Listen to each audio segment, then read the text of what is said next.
اسی کے اندر اللہ نے یہ بھی بیان فرمایا کہ قیامت میں باقی جو ساری امتیں ہوں گی وہ سرے سے مکر ہی جائیں گی کہ ہمیں تو کسی نے تبلیغ کی ہی نہیں. وہ اپنے انبیاء کرام علیہ السلام کا تبلیغ کرنا بھول ہی جائیں گے، وہ مکر جائیں گے. تو رب کریم پھر نبی کریم علیہ السلام کی امت کو ارشاد فرمائے گا کہ کیا تم گواہی دیتے ہو کہ نبیوں نے تبلیغ کی؟ تو اللہ تبارک و تعالی اس امت کے علماء کی، صلحاء کی، صوفیاء کی، اولیاء کی گواہی پرانے انبیاء کرام کے حق میں قبول فرمائے گا. یہ قرآن مجید پڑھ رہا ہوں، اس امت کے اولیاء، صوفیاء، علماء، راسخون فی العلم، یہ لوگ اٹھ کے گواہی دیں گے کہ ہاں اے اللہ، انبیاء کرام نے تبلیغ کی تھی اور تیری دعوت کو انہوں نے لوگوں تک پہنچایا تھا. تو اس وقت باقی ساری قومیں یہ بھی اعتراض کریں گی کہ اللہ یہ تو بعد میں آئے تھے، انہیں کیسے پتا چلا کہ ہمارے انبیاء نے تبلیغ کی ہے؟ تو رب فرمائے گا ہاں بھی بتاؤ تمہیں کیسے پتا چلا؟ اور امت بول کے کہے گی ہمیں مدینے والے محبوب نے بتایا ہے، ہمیں نبی کریم نے بتایا ہے. شہداء علی الناس، تو امت گواہی دے گی. وَيَكُونَ الرَّسُولُ عَلَيْكُمْ شَهِيدًا، اور فرمایا پھر میرے رسول اپنی امت پر گواہی دیں گے. پھر نبی کریم علیہ السلام امت پر گواہی دیں گے، اور اس طرح اس امت کی گواہی اللہ تبارک و تعالی قبول فرما کے باقی سارے انبیاء کرام علیہ السلام کے تشریف لانے کو قبول فرمائے گا، اور اس گواہی کو منظور کر کے اب امتوں پر حد جاری کی جائے گی کہ تمہیں تبلیغ کی گئی تھی، پھر تم نے اس بات کو قبول کیوں نہ کیا. پھر جب بڑھتے ہیں نا دوسرے سے تیسرے رکوع کی جانب، تو اس میں اللہ تبارک و تعالی نے دوسرے رکوع سے پہلے ایک بڑا خوبصورت فرمان جو بڑا زبان زد خاص و عام ہے، ارشاد فرمایا فَاذْكُرُونِي أَذْكُرْكُمْ، تم مجھے یاد کرو میں تمہیں یاد کروں گا. وَاشْكُرُوا لِي وَلَا تَكْفُرُونَ، اور میرا شکریہ ادا کرو، ناشکری نہ کرو. وہ پیر مہر علی شاہ صاحب، کتھے مہر علی، کتھے مہر علی، کتھے؟ وہ پیر صاحب پاک پتن شریف تشریف لے گئے تو وہاں نعرہ لگ رہا تھا حق فرید یا فرید. کچھ لوگ ہوتے ہیں نا فٹافٹ اعتراض کرتے ہیں، تو ایک صاحب نے پیر صاحب سے کہا یہ کیا نعرہ لگ رہا ہے؟ تو آپ فرمانے لگے یہ قرآن سچا ہو رہا ہے. کہا کیا مطلب؟ فرمایا اللہ کا وعدہ ہے تم میرا ذکر کرو میں تمہارے چرچے کرا دوں گا. تو فرمایا فرید الدین نے ساری زندگی رب رب کیا ہے، اب ان کے جانے کے بعد اللہ فرید فرید کروا رہا ہے. تو اس سے آگے جب ہم چلتے ہیں دوسرے سے تیسرے رکوع میں، تو بڑی معروف آیات، یا ایھا الذین آمنوا استعینوا بالصبر والصلاۃ ان اللہ مع الصابرین، صبر کا حکم دیا گیا، اور جو صبر کرے اس کو اللہ نے اپنی معیت کی بشارت سنائی. پھر جو اس کے رستے میں قتل ہو جائیں انہیں مردہ کہنے سے منع کیا. پھر فرمایا تمہیں مشقت جھیلنی پڑے گی، تمہیں آزمایا جائے گا، تمہیں بھوک سے، پھلوں اور جانوں کی کمی سے، خوف سے آزمایا جائے گا. اور پھر جو صبر کرے گا فرمایا اسے اللہ تعالیٰ بشارت بھی عطا فرمائے گا، اور اس پر رب کریم اپنی رحمتوں کا نزول بھی فرمائے گا. اور فرمایا یہی وہ لوگ ہیں ہم المہتدون، جن کو صبر کرنا آتا ہے، جن میں حوصلہ ہے، جن میں تحمل مزاجی ہے. فرمایا یہی وہ لوگ ہیں جو اپنے رب کی طرف سے ہدایت پر ہیں. اصل ہدایت اس آدمی کے پاس ہے جس میں پھر کوئی صبر بھی ہے، کوئی حوصلہ بھی ہے، کوئی سکون بھی. پھر اس سے آگے جب اللہ اکبر، پھر آگے پانچویں سے چھٹے رکوع میں جو پہلی آیت ہے نا، اس میں اللہ تعالیٰ نے ایک چیز کے بارے میں نصیحت فرمائی ہے. جب یہ قبلے کی تبدیلی کی بات ہوئی تو یہودی بھی اپنے قبلے پر اصرار کرنے لگے، عیسائی بھی اپنے قبلے پر اصرار کرنے لگے. وہ کہنے لگے مشرق کی جانب منہ کر کے نماز پڑھنی ہے، یہ کہنے لگے مغرب کی جانب منہ کر کے نماز پڑھنی ہے. تو اللہ کریم نے فرمایا یہ تو نیکی نہیں کہ منہ مشرق کی جانب کرو یا مغرب کی جانب کرو. تو یا اللہ نیکی کیا ہے؟ فرمایا نیکی وَلَٰكِنَّ الْبِرَّ مَنْ آمَنَ بِاللَّهِ وَالْيَوْمِ الْآخِرِ، فرمایا نیکی تو یہ ہے کہ اللہ اور آخرت پر ایمان لاؤ۔ نیکی ایمان کا نام ہے۔ پھر فرمایا فرشتوں پر، کتابوں پر، نبیوں پر ایمان لاؤ، اور اپنا مال خرچ کرو اللہ کی محبت میں، رشتہ داروں پر، یتیموں پر، مسکینوں پر، مسافروں پر، مانگنے والوں پر، غلام آزاد کرانے کے لیے۔ اور فرمایا نیکی تو یہ ہے کہ نماز قائم کرو، زکوٰۃ ادا کرو، اپنے وعدے پورے کرو جب تم وعدہ کر لیتے ہو، اور جب تمہیں کوئی مصیبت پہنچے اس پر صبر کرو۔ فرمایا اولئک الذین صدقوا، یہ وہ لوگ ہیں جو نیکی کے دعوے میں سچے ہیں، جو ایمان بھی لائیں، خرچ بھی کریں، مصیبت پر صبر بھی کریں۔ یہ وہ لوگ ہیں جو ایمان کے دعوے میں سچے ہیں۔ وَأُولَئِكَ هُمُ الْمُتَّقُونَ، اور یہ وہ لوگ ہیں جو پرہیزگار ہیں اللہ سے۔ آگے یہ آیت جس میں اللہ نے قصاص کا حکم دیا ہے، بدلہ لینے کا، یہ حکم اسٹیٹ کے لیے ہے، حکمرانوں کے لیے۔ فرمایا کہ جب کوئی شخص کسی کے ساتھ کوئی ظلم کرے تو پھر اس کا بدلہ لو۔ تو کس طرح بدلہ لینا ہے؟ فرمایا الحر بالحر والعبد بالعبد والانثى بالانثى، آزاد کے بدلے آزاد، غلام کے بدلے غلام، عورت کے بدلے عورت۔ ہاں اگر کوئی وارث معاف کر دے تو بات الگ ہے، ورنہ بدلہ لو۔ اور قرآن مجید نے یہاں ارشاد فرمایا کہ اگر تم بدلہ لوگے تو زندگی ملے گی، تمہیں زندگی ملے گی۔ اگر حکمران مجرموں کو سزا دیں گے تو باقی لوگوں کی زندگی محفوظ رہے گی، بچے گی۔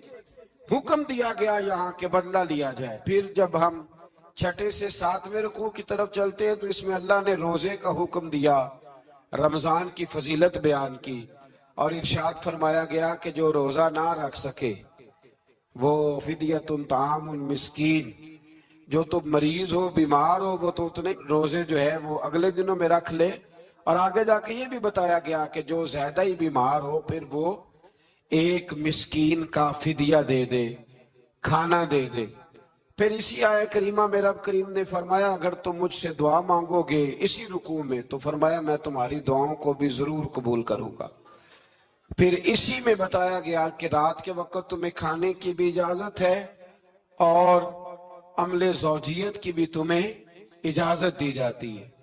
اسی طریقے سے پھر آگے اللہ تبارک و تعالی نے حج کے مہینوں کے بارے میں علامتیں ارشاد فرمائیں اور مسائل حج کچھ آگے جا کے بیان کیے۔ اور ایک اور غلط رسم لوگ رسمیں بنا لیتے ہیں نا، ایک اور رسم تھی کہ یہودی اور عیسائی جب حج کرتے تھے نا، احرام باندھ لیتے تھے، پھر دروازے سے گھر میں داخل نہیں ہوتے تھے، اوپر سے چھلانگ لگا کے کہ اب ہم پاک ہو گئے۔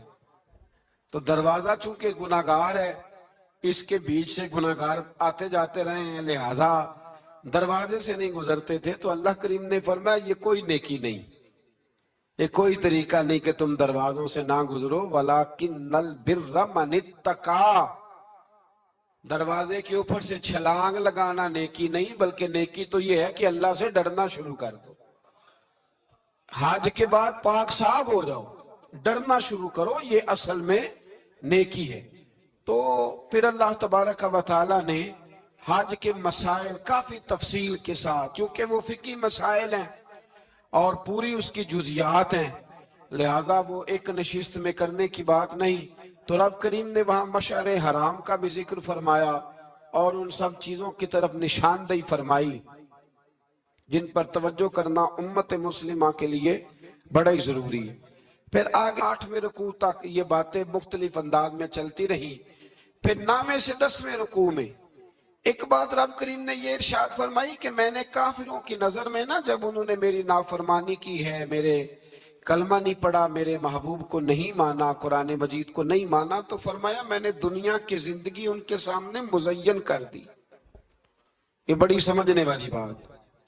فرمایا زُيِّنَ لِلَّذِينَ كَفَرُوا، وہ جنہوں نے کفر کیا تھا نا ان کے لیے زینت دے دی، کسے؟ حیات الدنیا، دنیا کی زندگی کو اللہ نے نا ان کے لیے حسین کر دی، انہیں بڑے اچھے لگتے ہیں، یہ میری جائیداد ہے، یہ میرا باغ ہے، او میری حویلی ہے، یہ سارے میرے جناب بنگلے ہیں۔ فرمایا یہ چیزیں ہم نے کافروں کی نظر میں پھر پیاری کر دی۔ سمجھیے گا بات، یہ کافر کا طریقہ ہے کہ وہ دنیا داری کا مال دیکھتا ہے تو اس کی آنکھیں کھل جاتی ہیں، بڑا راضی ہوتا ہے۔ مومن کا یہ طریقہ، مومن کس بات پہ راضی ہوتا ہے؟ اللہ تبارک و تعالیٰ کی رضا پہ مومن راضی ہوتا ہے۔ اس چیز کو اللہ کریم نے یہاں بیان فرمایا۔ پھر اس سے آگے ہم بڑھتے ہیں تو اللہ تبارک و تعالیٰ نے تھوڑے سے مسائل حج بیان فرمائے۔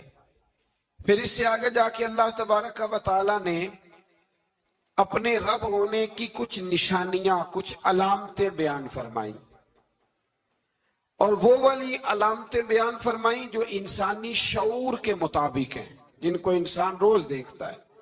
فرمایا زمین آسمان کے پیدا کرنے میں اور رات اور دن کے اختلاف ہونے میں، کہ جب رات ہوتی ہے تو دن نہیں ہوتا، اور جب دن ہوتا ہے تو پھر رات نہیں ہوتی۔ اور فرمایا یہ جو منو ٹنو وزن لے کے دریا اور کشتی سمندر میں چلتی ہے، فرمایا اس میں، اور جب ہم آسمان سے پانی برسا کر زمین سے پھل اگاتے ہیں تو یہ ساری چیزیں دیکھ کے سمجھ جاؤ یہ خود نہیں بنی، انہیں کوئی بنانے والا ہے، انہیں کوئی بنانے والا ہے۔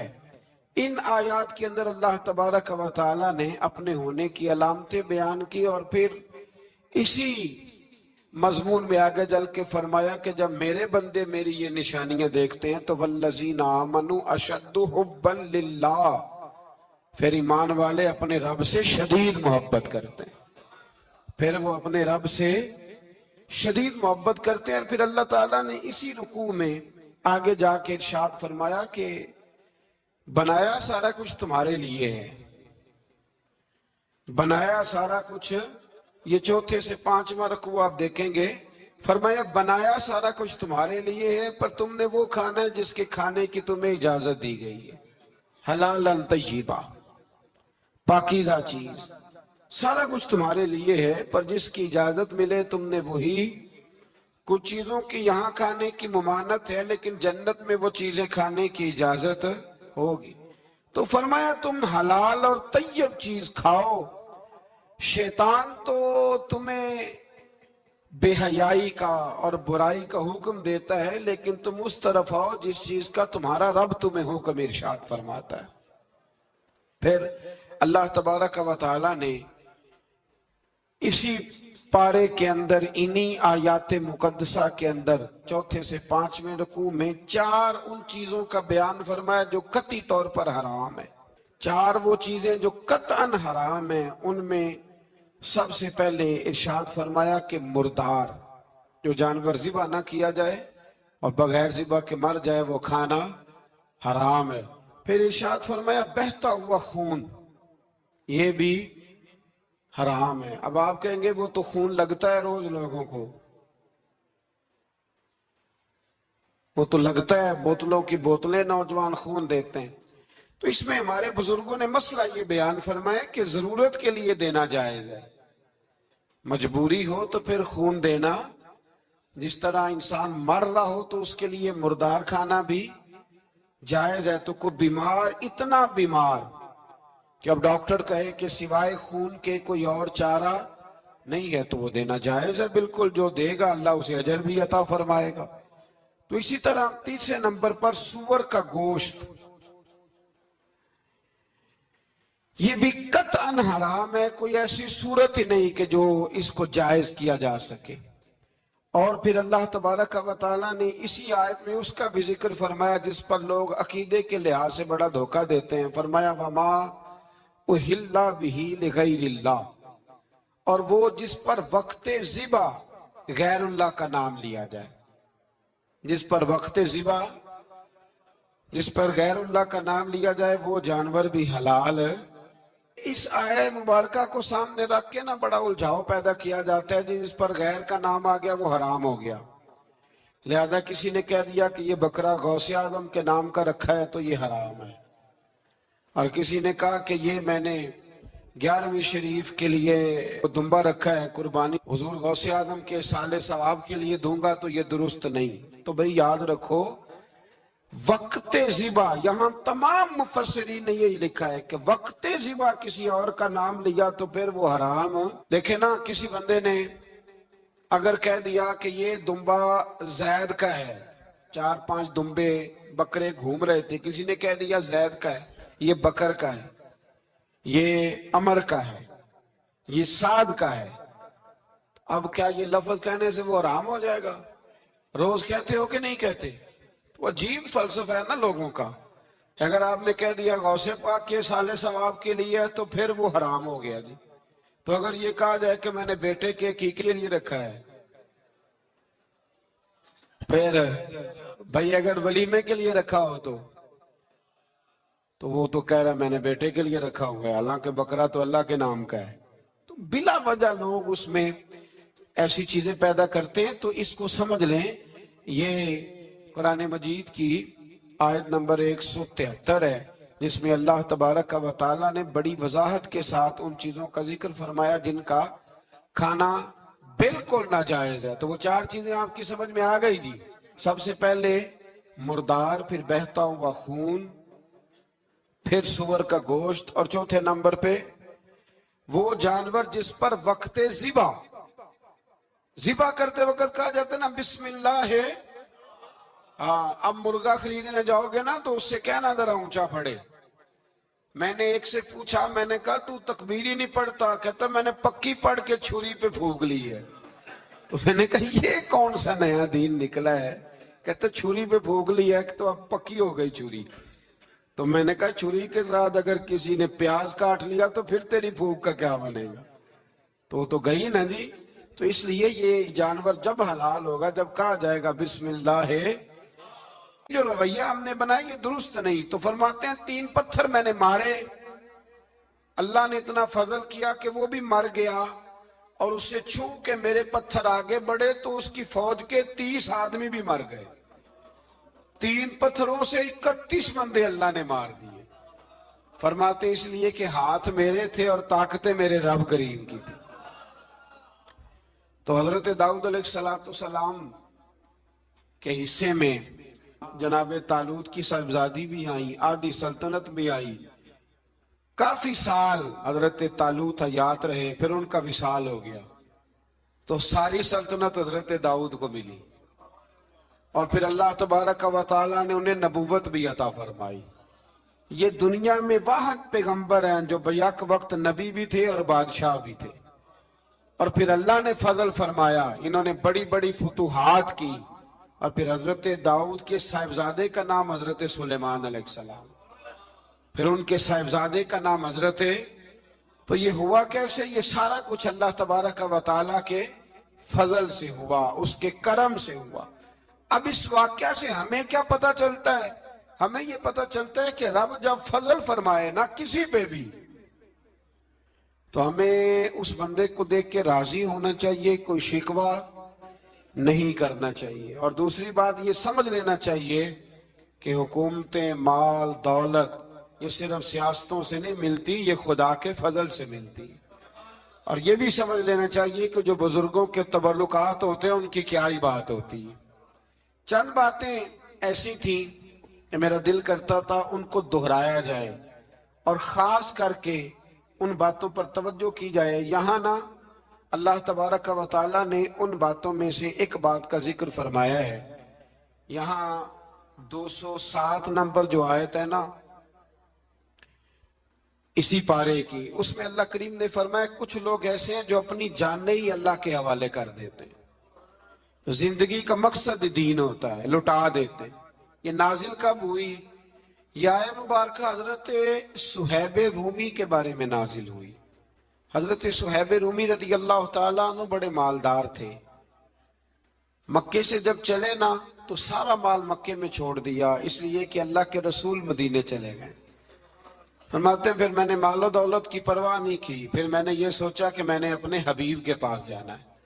سارا مال ایک جگہ پہ دبایا، اور فرماتے ہیں میں مدینہ طیبہ کے لیے جب نکلا تو کفار نے، قریش مکہ نے روکا، ہم نہیں جانے دیں گے۔ تو حضرت صہیب رومی فرمانے لگے بھئی سنو، میں کمزور نہیں، میں طاقتور آدمی ہوں، اور تم میں سے کوئی ایسا مائی کا لال نہیں جو تیر چلانے میں مجھ سے زیادہ سیانا ہو، تلوار چلانے میں مجھ سے زیادہ عقل مند ہو۔ جانا مدینے میں نے ہے، اب یہ ہے کہ تم بتاؤ میرے ساتھ تیروں تلواروں سے لڑو گے یا میں تمہیں ایک سودا بتاؤں گا، سودا کرو گے؟ قریش کہنے لگے سودا کیا ہے؟ کہنے لگے میرا بڑا مال ہے، میں مکے میں دفن کر کے آیا ہوں، تم مجھے مدینے جانے دو، میں تمہیں سارے مال کا پتہ بتا دیتا ہوں۔ ہزاروں لاکھوں میں تھا مال تجارت، دیکھیں جب صحابہ مدینے جاتے تھے تو کتنی قیمت دے کے جایا کرتے تھے۔ تم مجھے جانے دو، میں تمہیں وہاں کا پتہ بتاتا ہوں۔ انہوں نے کہا جی بات ٹھیک ہے، آپ پتہ بتا دیں۔ حضرت صہیب نے ساری زندگی کی جمع پونجی ہزاروں لاکھوں میں ساری دے دی اور مدینے کے لیے تیار ہو گئے۔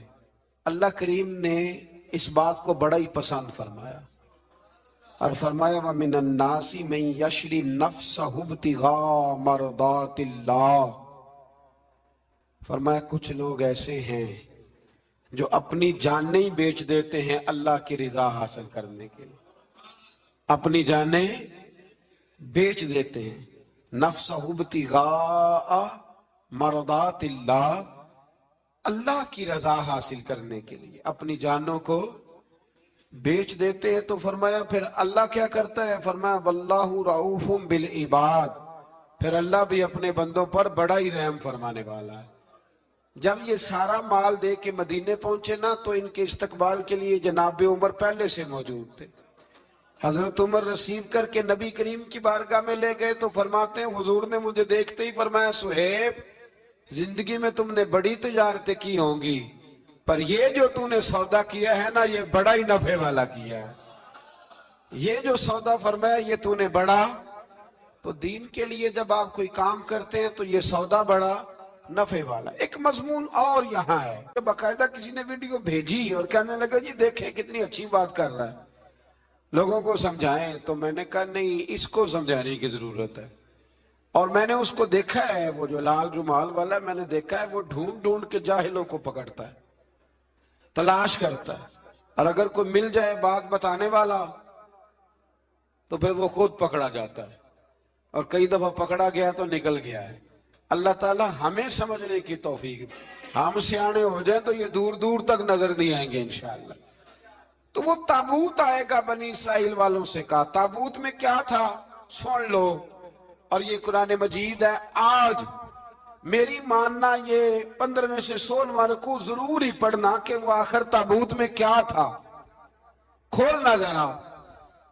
قرآن مجید کہتے ہیں کہ حضرت موسیٰ علیہ السلام اور حضرت ہارون کے تبرک تھے۔ تو تبرک کیا تھے؟ تمام مفسرین نے لکھا ہے کہ حضرت موسیٰ کا ایک کرتا تھا، ایک ڈنڈا تھا، جوتے تھے، اور جناب ہارون علیہ السلام کا امامہ شریف تھا، اور تورات کی کچھ تختیاں تھی۔ تو اس کا فائدہ کیا تھا؟ اس تابوت کا فائدہ یہ تھا کہ بنی اسرائیل والے جب اپنے دشمنوں سے لڑتے تھے تابوت سامنے رکھ کے دعا مانگتے تھے، اللہ انہیں کامیابی عطا کر دیتا تھا۔ تو قوم عمالقہ کو بھی پتہ چل گیا کہ صندوق میں کچھ ہے جس کی وجہ سے یہ کامیاب ہو جاتے، وہ صندوق اٹھا کے لے گئے۔ اب ان کی کم بختی یہ، کم نصیبی یہ کہ انہوں نے جا کے اسے روڑی پہ پھینک دیا۔ جب روڑی پہ پھینکا تو ان کے اندر بیماریاں آ گئیں، وبائیں پھوٹ پڑی، مرنے لگے، وجود پھولنے لگا۔ پھر ان کے دلوں میں بات آئی کہ یہ ہم نے صندوق کی بے ادبی کی ہے۔ صندوق میں کیا ہے؟ تبرکات۔ ہمیں کہتے ہیں جی نالین کا نقشہ کیوں لگایا ہے؟ تمہارے تو بزرگوں کا عقیدہ ہے سر پہ رکھنے کو مل جائے اگر نقش نالے پاک حضور تو پھر کہیں گے کہ ہاں تاجدار ہم بھی ہیں۔ تو کہا کہ اس کے اندر یہ تبرکات تھے، انہیں بھی سمجھ میں آئی، تو انہوں نے نا بیل گاڑی منگائی اور وہ صندوق اٹھا کے اس کے اوپر رکھ دیا۔ اب کیا ہوا؟ قرآن کہتا ہے کہ فرشتوں نے نا اس صندوق کو وہاں سے اٹھایا۔ مفسرین نے لکھا ہے اس کا معنی یہ بھی ہو سکتا ہے کہ اس بیل گاڑی کو ڈائریکشن پہ لگایا ادھر سے حضرت شمویل علیہ السلام نے جناب طالوت کو بادشاہ بنا دیا، اور ادھر سے وہ صندوق چل پڑا۔ کہا بھئی ہم ان کو کیسے بادشاہ مانے؟ تو فرمایا بادشاہ اس طرح مانو گے کہ تمہارا وہ صندوق آ جائے گا، اور قرآن کہتے ہیں اس صندوق میں تمہارے دلوں کا سکون ہے، اس میں تمہارے دلوں کا۔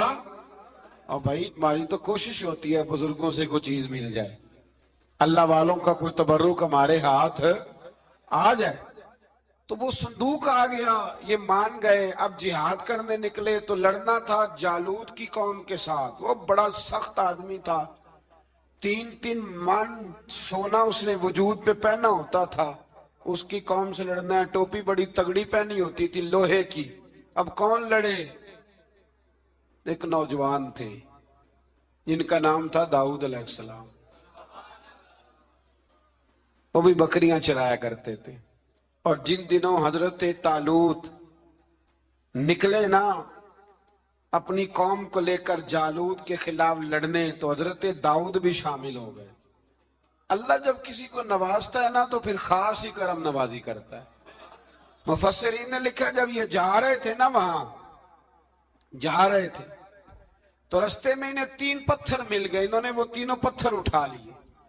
اس زمانے میں پتھر پھینکنے کے لیے چھوٹی چھوٹی لوگوں کے پاس چیزیں ہوا کرتی تھی، اس کو کوپھن بھی لوگ کہتے تھے، منجنیق، اس کو سامنے رکھ کے پھر بنائی گئی۔ تو آپ کے پاس بھی وہ آلہ تھا جس سے دشمن پر پتھر مارے جاتے تھے، تو آپ وہ مشین لے کر، وہ آلہ لے کر وہاں پہنچے ہوئے تھے، 3 پتھر آپ کے پاس تھے۔ آپ فرماتے اس دن میں بڑا بیمار تھا، اتنا بیمار تھا کہ میرا رنگ پیلا ہو گیا۔ اب وہ جالوت کے سامنے کوئی نہیں جاتا تھا، تو جناب طالوت کہنے لگے کہ جو جالوت کو مارے گا نا، یعنی ان کے بادشاہ کو اس قوم کے، تو میں اسے اپنی آدھی سلطنت بھی دے دوں گا اور اپنی بیٹی کا نکاح بھی اس کے ساتھ کر دوں گا۔ دیکھیں اللہ نوازتا ہے تو کس انداز میں نوازتا ہے۔ تو حضرت داؤد کہتے ہیں وہ دور کھڑا تھا تو میں نے نا 3 پتھر مارے۔ بھئی ہمت کرنا تو ہمارے ذمہ ہے کہ نہیں؟ میری ملت کا جوان کہتا میں نے کرنا کرانا کچھ نہیں، یعنی اگر آپ کہیں نا کچھ کرو تو پھر وہ کوئی کام کرنے کی مطلب معاملہ۔ وہ مجھے کل ایک سنگی کہہ رہے تھے، کہنے لگے جی اللہ کے فضل سے کچھ بھی نہیں کرنا پڑا، مرشد نے نظر کر دی۔ میں کہ میں ملن گے تو میں انہوں نے سمجھاواں گا کہ کچھ کرا کے نظر کریا کرو، کیونکہ میرے وہ دوست ہیں، میں انہیں جانتا ہوں۔ نظر میں بڑا کچھ ہوتا ہے، لیکن اللہ بھی تو بندے پہ بڑی نظر رحمت کرتا ہے نا۔ لیکن کہتا ہے 5 نمازیں پڑھ، رمضان کے روزے رکھ، زکوٰۃ فرض ہو تو ادا کر، یہ سارے کام کر، سچ بول، دیانتداری کر، پھر میں اپنے فضل سے تجھے جنت عطا کروں۔ تو یہ بنی اسرائیل کے اندر ہمیشہ ایسے ہوتا تھا کہ اللہ تبارک و تعالی ایک پیغمبر اور ایک بادشاہ، بنی اسرائیل کے اندر ہمیشہ نبی اور بادشاہ موجود رہتے تھے۔ ایک وقت ایسا آیا کہ بنی اسرائیل میں کوئی نبی نہیں تھے، اور بنی اسرائیل کا جو اپنا علاقہ تھا نا وہ ملک شام ہے، تو قوم میں عمالقہ ایک قوم تھی اور بڑے سخت گیر لوگ تھے، انہوں نے بنی اسرائیل والوں کے ساتھ لڑائی کی، جہاد کیا اور انہیں ان کے علاقے سے نکال دیا۔ اور کچھ حضرت یوسف علیہ السلام کے زمانے میں ویسے بھی ایک بہت بڑی تعداد جا کے مصر میں آباد ہو گئی تھی۔ اب یہ ہوا کہ ان کے پاس کوئی بادشاہ نہیں ہے، یہ بار بار دعا کرتے ہیں، التجا کرتے ہیں، تو اللہ تعالیٰ نے ایک پیغمبر انہیں عطا کیے جن کے مختلف نام کتابوں میں ہیں۔ صدر الافاضل رحمۃ اللہ علیہ نے تفسیر خزائن العرفان کے اندر ان کا نام حضرت شمویل علیہ السلام لکھا ہے۔ حضرت شمویل علیہ السلام کو اللہ تعالیٰ نے نبوت عطا فرمائی، اور جب حضرت شمویل علیہ السلام اللہ کے نبی ہوئے، بنی اسرائیل والوں کو یقین آیا کہ اللہ نے الحمدللہ ہمیں ایک نبی کے جھنڈے تلے جمع کر دیا ہے، تو پھر انہوں نے کہا کہ آپ ہمارے سامنے ایک بادشاہ بھی مقرر کریں تاکہ ہم اس کی سرپرستی میں جہاد کریں۔ جب انہوں نے یہ بات کی تو اللہ تبارک و تعالی نے حضرت شمویل علیہ السلام کے ذمے لگایا۔ تو ایک اس زمانے میں اللہ کے نیک بندے تھے جناب طالوت علیہ السلام ان کا نام تھا. تو حضرت شمویل علیہ السلام نے انہیں کہا کہ اللہ کریم نے نا تمہارا بادشاہ طالوت کو بنایا ہے. ان کا نام بھی قرآن مجید نے ذکر فرمایا ہے. تو بنی اسرائیل کے لوگ کہنے لگے یہ تو غریب آدمی ہے, وہ بکریاں چرایا کرتے تھے, لیکن علم میں بڑے پختہ تھے, وجود میں بڑے طاقتور تھے. تو کہا کہ یہ تو غریب آدمی ہے, تو ہم تو زیادہ حق رکھتے تھے کہ ہمیں بادشاہ بنایا جائے. تو حضرت طالوت علیہ السلام کے بادشاہ بننے کے بعد حضرت شمویل علیہ السلام نے جو بات کی, اللہ کریم نے اسے قرآن مجید میں بیان فرمایا. رب فرماتا ہے بسطۃ فی العلم والجسم, اسے اس لیے تمہارا بادشاہ بنایا گیا ہے کہ اسے ہم نے کشادگی دی ہے, علم میں بھی اور جسم میں بھی. بڑے ماشاءاللہ موٹے تازے تھے, وجود بڑا طاقتور تھا. کچھ موٹے تازے ہوتے ہیں پر طاقتور نہیں ہوتے, موٹے تازے بھی تھے اور طاقتور بھی تھے. فرمایا کہ وجود میں بھی طاقت ہے اور علم میں بھی اللہ نے انہیں وسعت عطا فرمائی. تو بنی اسرائیل والے کہنے لگے جی نہیں جی کوئی بندہ اور آ جائے, یہ ہمارا بہت بڑا مسئلہ ہے نا جی, ہر ایک کی مرضی کی نہ تو بات ہو سکتی ہے اور نہ ہر بندہ ہر ایک کی مرضی پر پورا. کہنے لگے نہیں جی کوئی اور ہونا چاہیے تھا, ہمیں کیسے پتا چلے گا کہ اللہ نے مقرر کیا ہے. بڑی خاص بات ہے, اس کو سمجھیے گا, یہ سارا مضمون آپ کو ملے گا اسی پارے کے آخر میں. آپ پڑھیں گے نا جی تو یہ سارا مضمون آپ کو ملے گا, اور آپ اگر سرسری نظر سے بھی اس کا مطالعہ کریں گے نا, جہاں کے قرآن شریف کھول کے 15ویں سے 16ویں رکوع میں, آپ خوش ہوں گے کہ آپ کتنے اچھے نظریے اور عقیدے کے ماننے والے ہیں. تو جب کہا نا کہ طالوت کو ہمارا بادشاہ بنایا گیا تو دلیل کیا ہے, تو قرآن کہتا ہے کہ حضرت شمویل علیہ السلام نے فرمایا کہ تمہارا ایک تابوت تھا, ایک صندوق تھا تمہارے پاس, وہ صندوق تمہارا قوم ممالکہ اٹھا کے لے گئی تھی. ان کے بادشاہ ہونے کی دلیل یہ ہے کہ اللہ تمہارا وہ صندوق تمہیں واپس کر دے گا, وہ تمہارا صندوق تمہیں واپس کر دے گا. اس صندوق میں کیا ہے, وہ حضرت آدم جنت سے ساتھ لے کے آئے تھے. اس میں تھا کیا, تو قرآن مجید کہتا ہے کہ اس کے اندر نا حضرت ہارون علیہ السلام اور حضرت موسیٰ علیہ السلام کے تبرکات تھے. تبرکات. کل میں ایک مولوی دیکھ رہا تھا, بیچارہ ایک بندہ نا مسجد نبی کے ساتھ غلاف اور شاید کوئی کفن تھا, وہ مسجد نبی کی دیواروں سے مس کر رہا تھا. تو وہ کہہ رہا تھا نہیں اس سے کیا ہوتا ہے, تبرک کوئی چیز نہیں, اچھے اعمال کی وجہ سے بندہ بخشا جائے گا. میں نے کہا تو مجھے ملے تو میں تجھے بخاری کھول کے دکھاؤں کہ حضرت عبد الرحمن ابن عوف جنہیں حضور نے قطعی جنتی کہا, حضور کے وجود پر کرتا دیکھ کے کہنے لگے حضور بڑا ہی سونا لگ رہا ہے. تو فرمایا تجھے چاہیے حضور مل جائے تو کیا ہی بات ہے.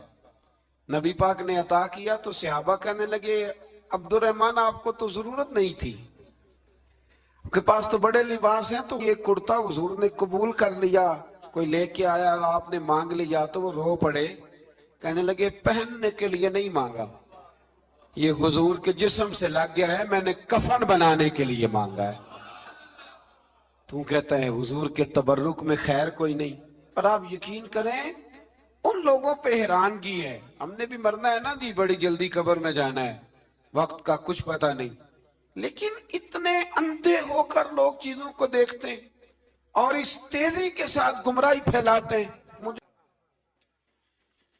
216 نمبر آیت میں وہ بھی بڑا ہی سمجھنے والا ہے. اللہ کریم نے جب جہاد فرض کیا نا تو فرمایا کتب علیکم القتال, ہم نے تم پر قتل کرنا, قتال کرنا فرض کیا ہے. فرمایا ہو سکتا ہے تمہیں یہ کراہت محسوس ہو, مشکل لگے, برا لگے. ایک بات جو آج کی نصیحت ہے اور مضامین قرآن جو ہم سیکھ رہے ہیں اس کے اندر سے ہمیں یہ خاص چیز ہے جس کو سمجھنا چاہیے. اللہ کریم نے فرمایا کہ تم پر جہاد فرض کیا گیا ہے, وَهُوَ كُرْهٌ لَكُمْ, ہو سکتا ہے تمہیں ناپسند ہو. تو ایک نا ساری زندگی کے لیے ایک نصیحت کر دی، فرمایا وَعَسَىٰ أَن تَكْرَهُوا شَيْئًا، ہو سکتا ہے تم کسی چیز کو ناپسند کرو، وَهُوَ خَيْرٌ لَكُمْ، اور وہ تمہارے لیے اچھی ہو۔ اللہ اکبر، یہ وہ بات ہے اگر سمجھ میں آ گئی تو کلیجہ ٹھنڈا ہو گیا، زندگی سکون میں آ گئی۔ فرمایا ہو سکتا ہے تم کسی چیز کو ناپسند کرو اور وہ تمہارے لیے بہتر ہو، وَعَسَىٰ أَن تُحِبُّوا شَيْئًا، ہو سکتا ہے تم کسی چیز سے محبت کرو، وَهُوَ شَرٌّ لَكُمْ، اور وہ تمہارے لیے بری ہو، اچھی۔ بس میرے رب نے ایک بات مسلمان کو بتا دی جو جینے کے لیے بڑی کافی ہے۔ فرمایا تم میرے اور میرے رسول کے حکم پر چلو۔ کیوں؟ اس لیے کہ واللہ یعلم وانتم لا تعلمون، اللہ جانتا ہے تم نہیں جانتے۔ اللہ کے طریقوں کے مطابق، رسول اللہ کے بتائے ہوئے طریقوں کے مطابق چلو، اللہ جانتا ہے ہم جانتے نہیں۔ تو قرآن مجید کی اس نصیحت پر ضرور غور کریں۔